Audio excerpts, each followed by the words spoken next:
SIP क्या है और कैसे काम करती है?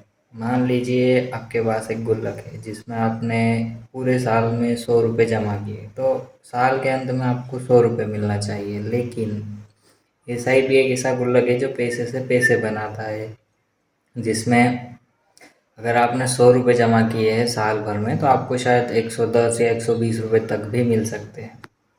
ये इसी तरीके से काम करता है। ये आपके पैसे को कहीं और सेफ एसेट में इन्वेस्ट करके उससे बेहतर रिटर्न जनरेट करता है। कोई और आपके पैसों पे खेलता है।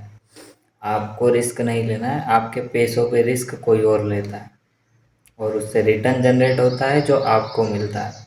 कोई और आपके पैसे को इन्वेस्ट कर रहा है तो आप टेंशन फ्री रह सकते हैं। आपको दिमाग लगाने की ज़रूरत नहीं है। जस्ट लाइक सेविंग अकाउंट में 4 रुपये मिलते हैं, इसमें 7 रुपये, 8 रुपये या कई बार 12 या 13 रुपये भी मिल सकते हैं, depending on the market prices.